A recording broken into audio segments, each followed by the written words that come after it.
Okay, so if you followed along with us in the last video, you should have 3 rows here, 6 stitches in the first row, 12 in the second row, and 18 in the third row. If you're not here, go back and watch that video and get to this point, because now we're going to work on decreasing and what that looks like. So we've got 18 stitches in this outer row. 1, 2, 3, 4, 5, 6, 7, 8, 9, 10, 11, 12, 13, 14, 15, 16, 17, 18. Okay, so to decrease, we're going to take, instead of through the entire stitch, we're just going to take 2, or the front row here. Okay, so the one that's closest to you. So we're going to stick that crochet hook up through that first loop. Then this is the tricky part, right? You kind of have to spin it back and then go under the second loop, right? So you've got 2 stitches, the front loop of each of those 2 stitches, and then loop that yarn around, pull it through, loop the yarn around, pull it through. Okay, so that's how you decrease. Now we're going to do 1 regular single crochet here, and then we're going to decrease again. Okay, so take the first loop of the first stitch, the first loop of the second stitch, loop it around, pull it through, loop it around, pull it through, and then a basic single crochet here. Okay, now you're going to start noticing that this is going to start flipping in on itself. That's what we want it to do, but just make sure that you keep it going in that same direction. So we're going to decrease. So we have this first loop of the first stitch, first loop of the second stitch, loop around, pull it through, loop around, pull it through. Okay, and a basic single crochet. Good job. And again, decrease. We're going to take that first loop, the first loop, loop it around, pull it through, loop it around, pull it through. Great. And a basic single crochet. Okay, and then we'll do it again. First loop, loop it around, pull it through, loop it around, pull it through, and a basic single crochet.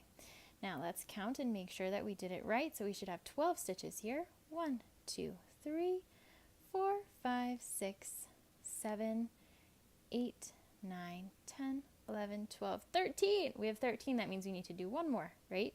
If you have a stitch marker, you already knew that. So we're taking through that first stitch, second stitch, pull it through, loop over, pull it through, and that last single crochet. Good job. So we've got 1, 2, 3, 4, 5, 6, 7, 8, 9, 10, 11, 12. Excellent.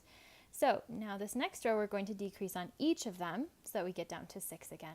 Okay, so decrease on this first one. So first loop, second loop, loop around, pull through, loop around, pull through.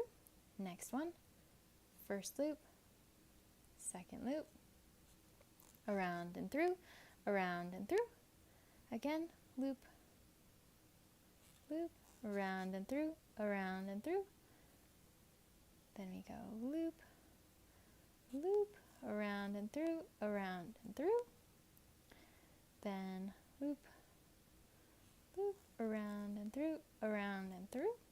Okay, and this tail here, I just tuck it on the inside so it's out of the way, right? And I think we're going to do it one more time, but let's double check. 1, 2, 3, 4, 5, 6, 7. Yep, we have 1 more decrease to do.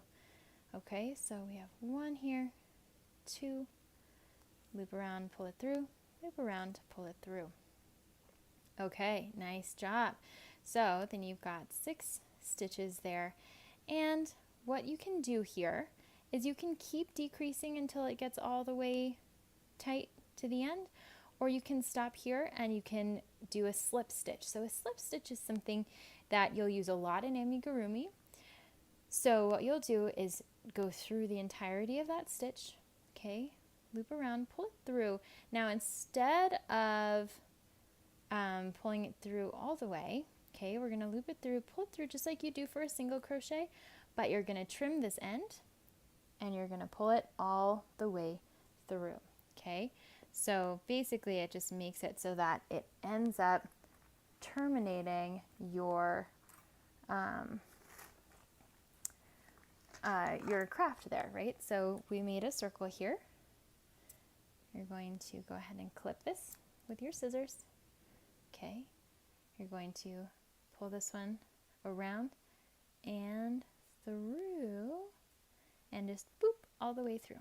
Okay, so then you've got it like this. Now we made a kind of a tiny little ball here, but what you'll do is you've got this hole at the bottom. Okay, so you can take this fiber fill that we have and you can stick it into that hole.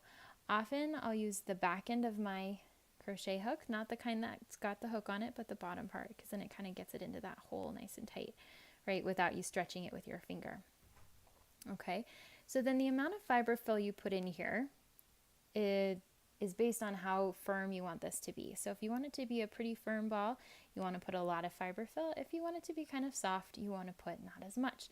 Now this tail is what you'll end up working in. Now you can do that with a tapestry needle if you have one of those, or you can stick your crochet hook through here. Then you can grab that tail just like you would any other time. Okay, then you're going to pull it through like this, and it kind of ties it up really nicely. You might want to do that a couple of more times just to make sure that that tail stays nice and tight, but there you go. It's a tiny little ball, and now you know how to increase and decrease to make an amigurumi. So you'll find both of those in amigurumi patterns, and generally amigurumi use single crochet. So there you go. That's a start, and you've got the written pattern in a PDF that goes along with this as well. So have fun, and you can make lots of these. They're fun to play with, and if you've got pets, they probably would enjoy it as well. Okay, and that's Amigurumi 101.